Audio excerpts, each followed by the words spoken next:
Y bien, estimados alumnos, después de haber concluido los principios de contabilidad generalmente aceptados en el Perú, ahora seguimos con el tema número 3, los fundamentos de las normas internacionales de contabilidad, los llamados NICs internacionales, que como dijimos anteriormente son 33. Pero van a ver y van a observar un desfase.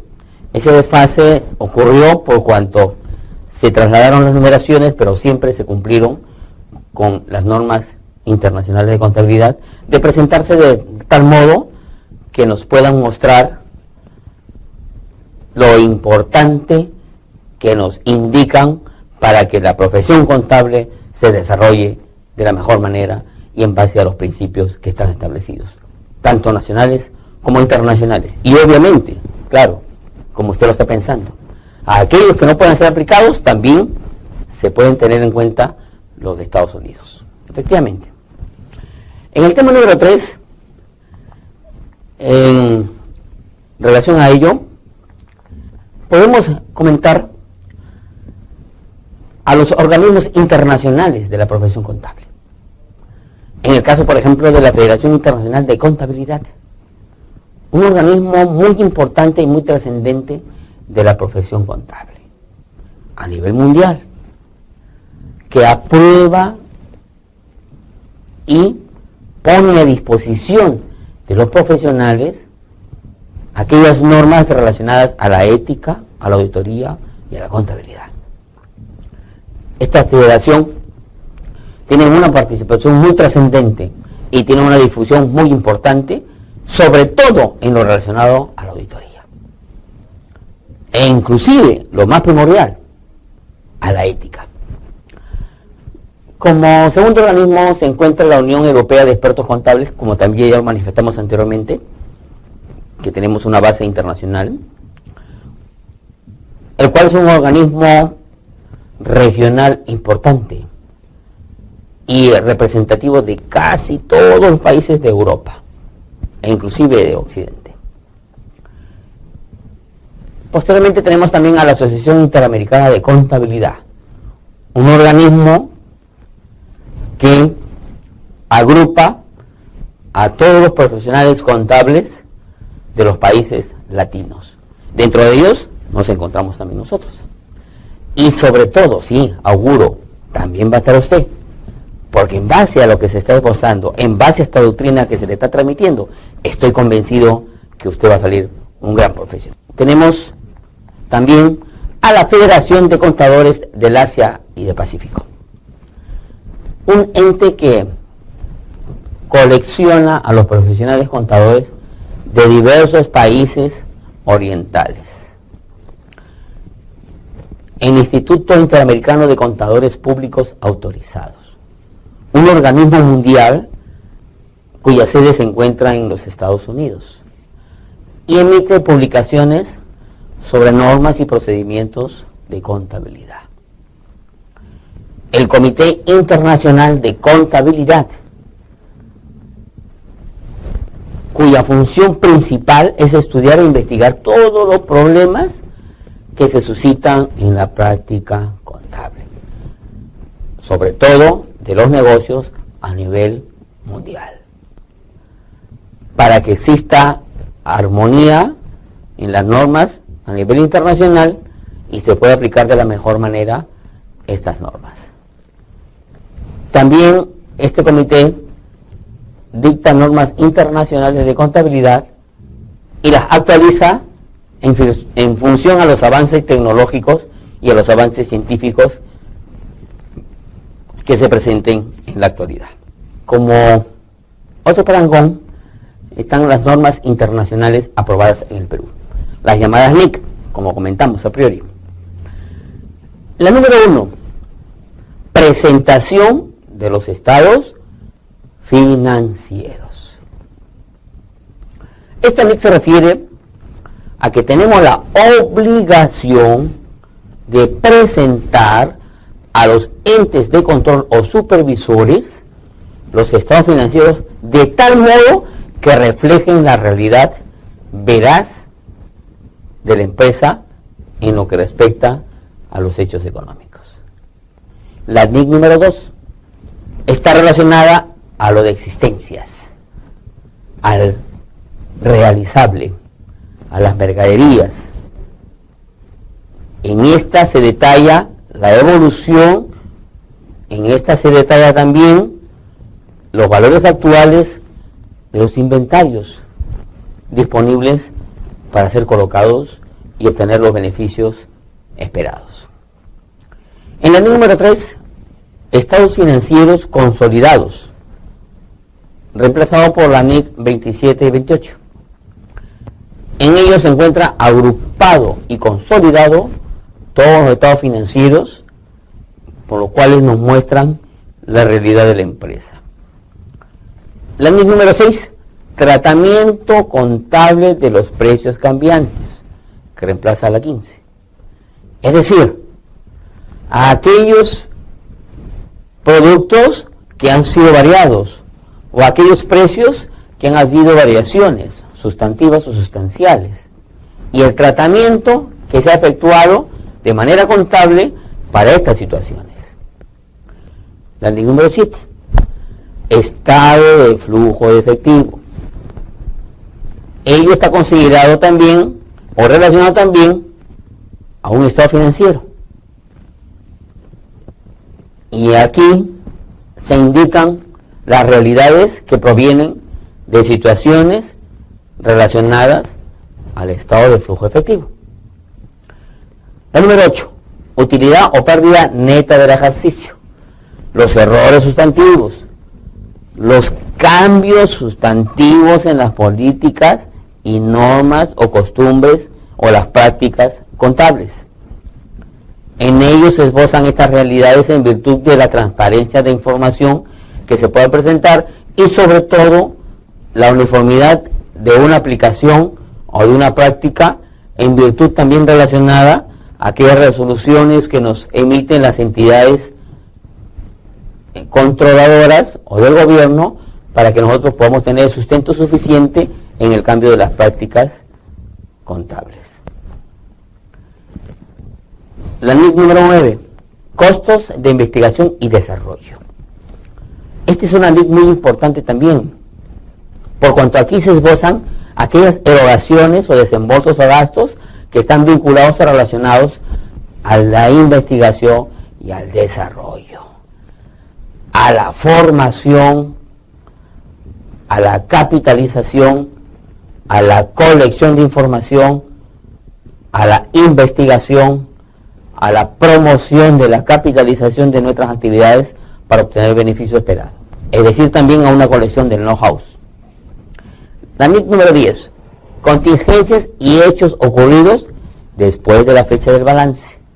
En esta NIC se va a detallar o se va a mostrar o está referida también inclusive a aquellos hechos que se han suscitado después del cierre de nuestro balance general, como un colateral a lo que se ha suscitado, por cuanto si existe algún tipo de control o supervisión, vamos a observar en la realidad que hubo una modificación, que hubo una variación, probablemente sea sustantiva o no sustantiva, pero debemos considerar a esta NIC para que podamos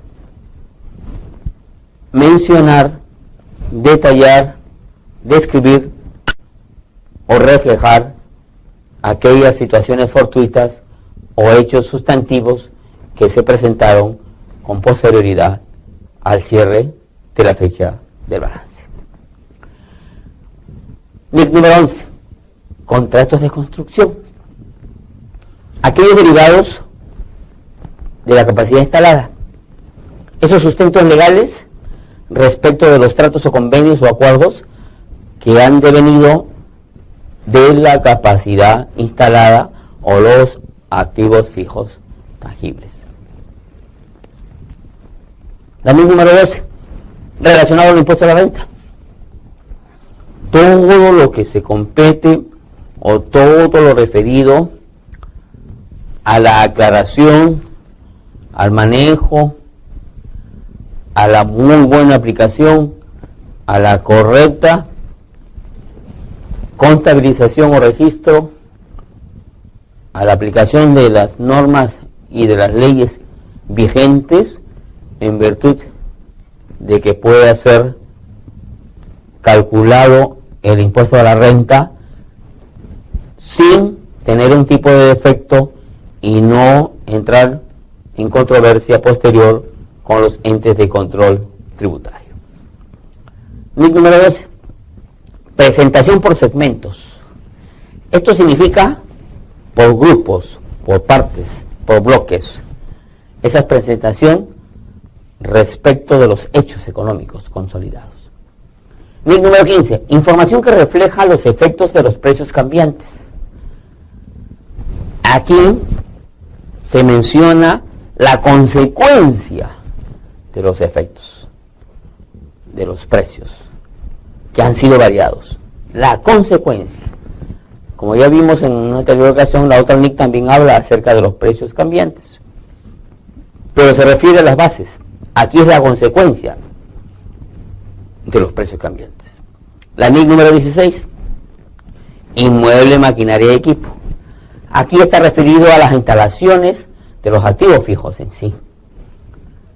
La 17, con respecto a los alquileres o arrendamientos, ya sea de los bienes de activo fijo u otros bienes. 18, relacionado a los ingresos operativos. 19, al costo de la jubilación. La 20, el tratamiento contable de los subsidios que otorga el gobierno o las diferentes situaciones asistenciales del mismo. En el 21, los efectos de la variación del tipo de cambio. Ese efecto positivo o ese efecto negativo o esos tipos de cambio a la par. 22, la fusión de las empresas, la fusión de los negocios, en donde ocurre esa fusión de entes en virtud de ampliar el control del mercado y colocar los productos en función a esa unificación a aquellos clientes que lo requieran.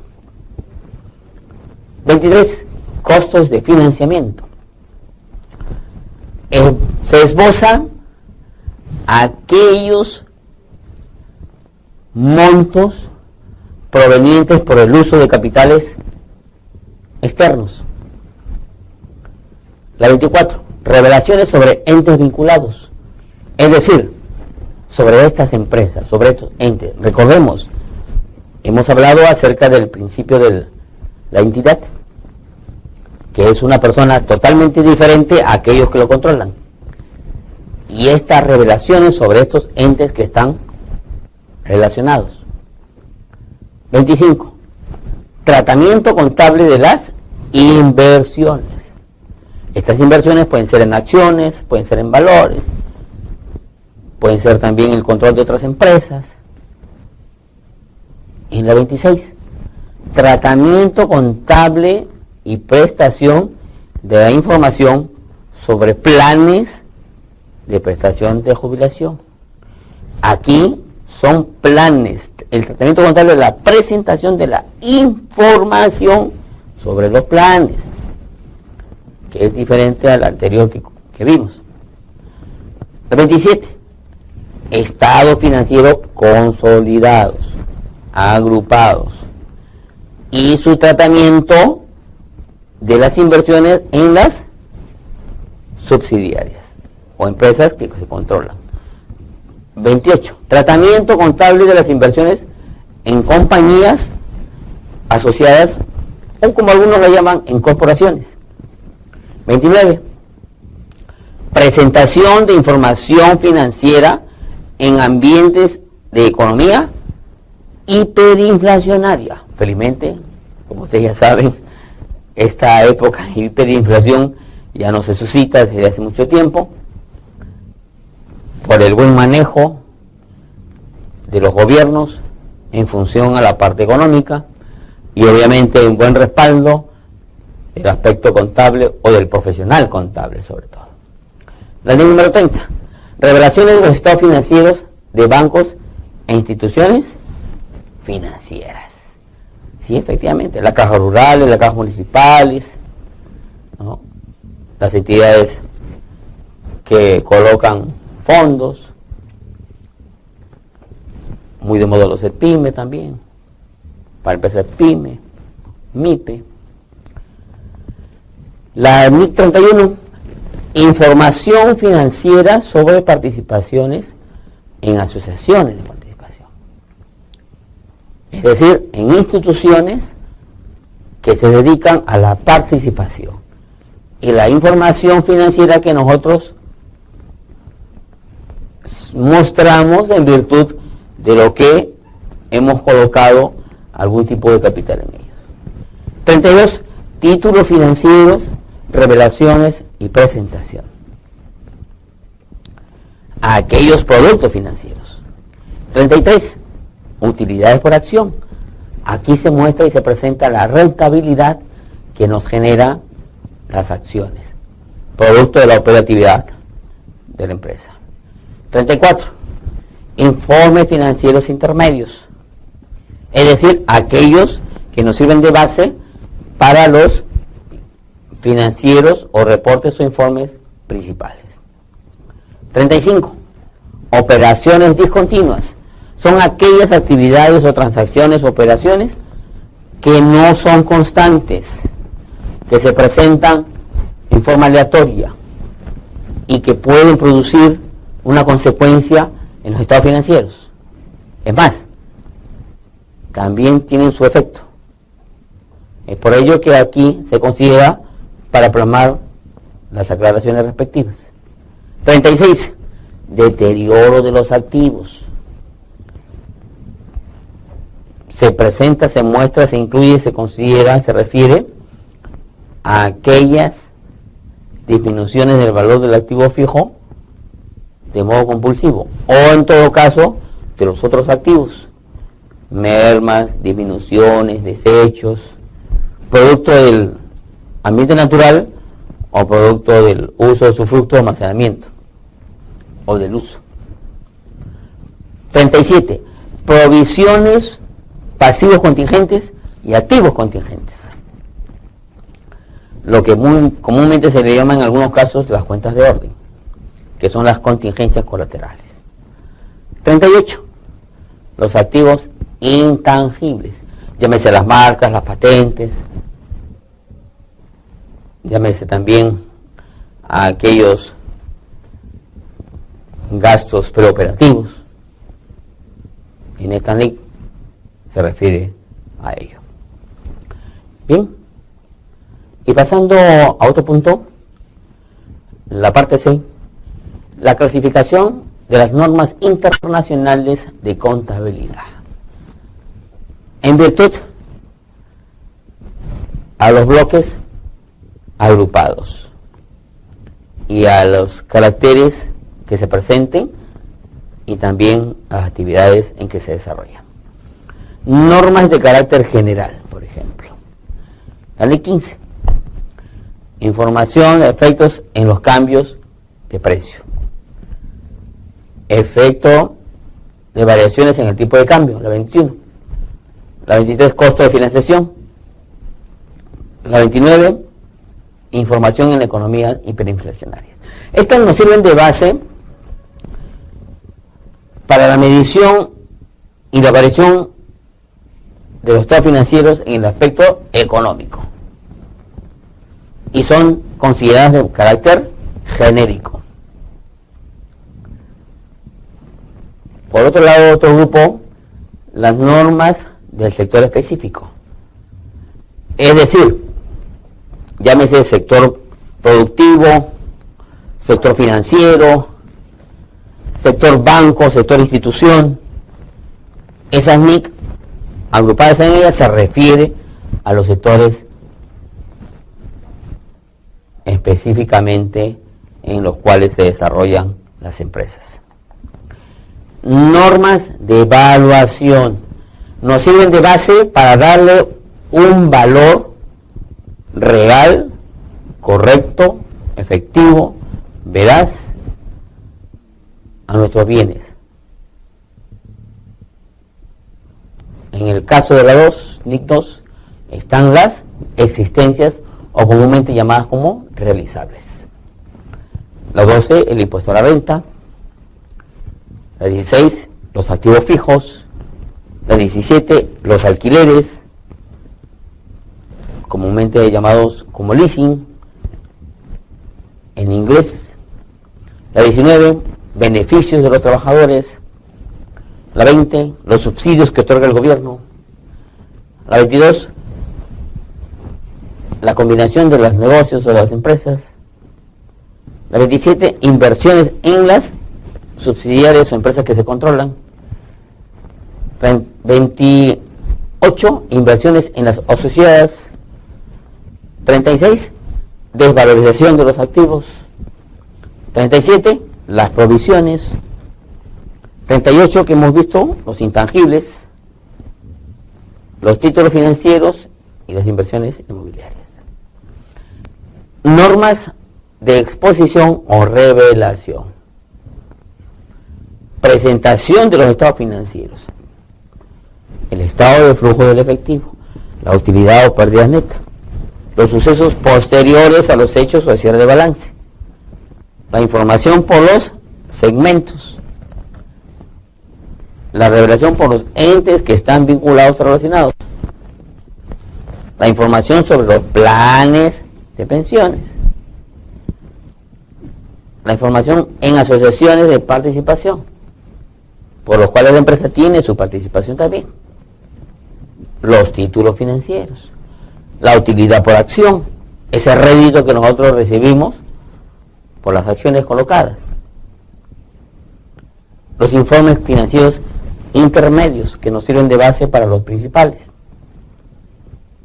o algunos que están posteriores a los previos, y las operaciones discontinuas, en las cuales no existen uniformidad. Estas son aquellas que nos revelan o nos exponen la situación de la empresa. Presentación de los estados financieros. Objetivos. Establecer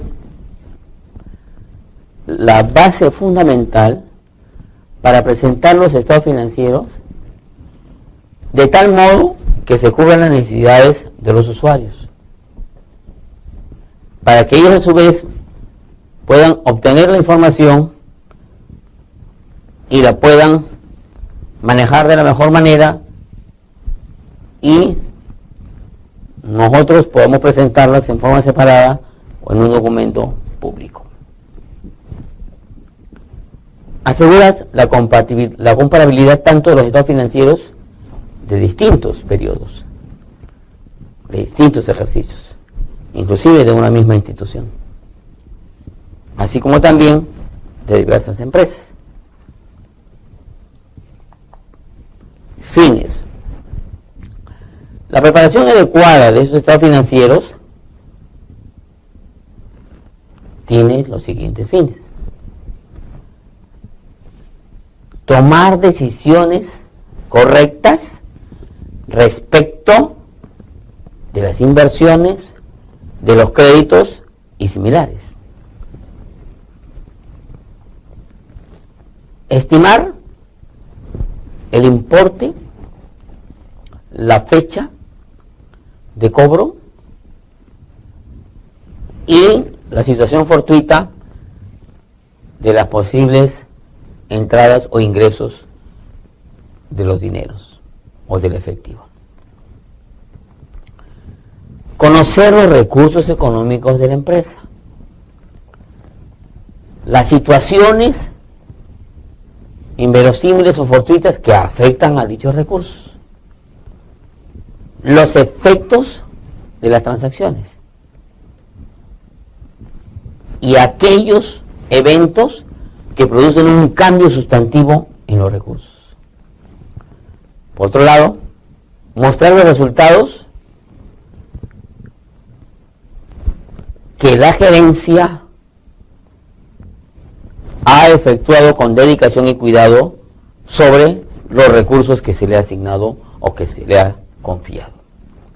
Sistemas de información, contabilidad financiera y administración de costos, usuarios externos y usuarios internos. En el caso de la contabilidad financiera, esta va a servir de base para transmitir a los usuarios externos, llámese de control o financiamiento o gubernamental, en virtud de que ellos puedan efectuar su labor en base a la información que se le proporcione. Ello va a dar como consecuencia inversiones, la evaluación de las gerencias, la supervisión de la actividad económica y aplicar nuevas, actuales o antiguas medidas de regulación. En el ambiente interno, respecto del costo, estos sistemas de información nos van a servir para poder determinar el costo de los bienes o los servicios, la información que se recibe, de modo tal que sirva de base para una muy buena toma de decisiones y para la plantación y el control de los costos. Componentes de los estados financieros. De acuerdo a la ley, se establece al balance general, al estado de ganancias y pérdidas, al estado de cambios en patrimonio neto y al flujo de efectivo. En relación al balance general, se plasma el activo corriente y no corriente, que tiene como consecuencia la liquidez decreciente. Se plasma también al pasivo corriente y no corriente, que está relacionado a la exigibilidad decreciente, y al patrimonio, que se encuentra relacionado a la restricción decreciente. Ley número 2, inventarios. Como ya comúnmente indicamos en las anteriores ocasiones, el tratamiento es sobre los costos históricos o costos de adquisición. Para ello, se debe tomar en cuenta los siguientes aspectos. El monto a reconocer como activo, es decir, el costo de compra, el costo del bien en sí. Las fórmulas para la evaluación de los inventarios. Y reconocer como gasto, incluyendo cualquier monto que se castigue para llevarlo a un valor neto que se pueda realizar. En este caso se observa este cuadro, las existencias, que son bienes de propiedad de la empresa, se plasman a adquiridos o producidos para su venta, se encuentran en proceso de producción y aquellos que también serán consumidos por la empresa, por la operatividad misma. Bien, finalmente tocamos en este tercer tema las existencias. En las existencias se está considerando históricamente a las mercaderías, que son los bienes disponibles para su venta, a los productos terminados, aquellos concluidos en el proceso productivo y que serán puestos a disposición para la venta, aquellos subproductos, desechos o desperdicios que en el camino de la producción quedaron estancados o resultaron para que se puedan desechar, aquellos productos en proceso que están en un training de elaboración. Se ubican también las materias primas y los materiales auxiliares, es decir, los bienes primarios y los bienes consecuentes que sirven de base para la formación de los productos terminados. obviamente aplicando los agentes productivos, los envases y embalajes, aquellos que sirven para el cubrimiento y el cuidado de las mercaderías, los suministros diversos, aquellos que nos brindan un soporte, las existencias por recibir, aquellos que han sido adquiridos y que han sido pagados como un adelanto y todavía estamos en espera de que nuestro proveedor nos entregue, y aquellas provisiones para desvalorización de existencia. Es decir, tener la concepción de guardar una cuantía, modo tal que podamos cubrir alguna eventualidad. Bien, queridos alumnos, con esta tercera unidad queremos comentarles que nos sentimos contentos, que nos sentimos orgullosos de que ustedes participen y de que ustedes estén estudiando y que utilicen este medio importantísimo de la comunicación, este medio virtual, para que los profesionales se puedan lograr. Es así que les auguramos a ustedes éxitos en el futuro, que esos conceptos que estamos plasmando se les sirva de base fundamental para su formación profesional, y estamos a disposición de ustedes para lo que consideren conveniente. Es nuestro deseo que sean profesionales de alta calidad, como así lo plasma nuestra misión y visión de la Universidad Privada Telesub, formar líderes profesionales en este campo y otros campos más, ya sea de sistemas, ya sea en derecho, inclusive con el instituto en turismo y también en administración. Es nuestro ideal, es lo que perseguimos.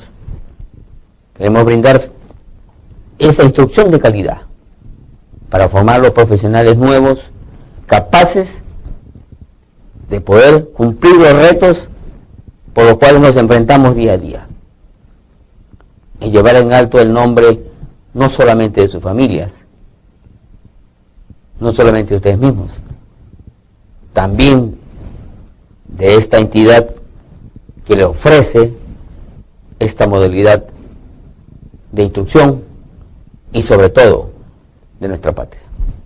Muchas gracias.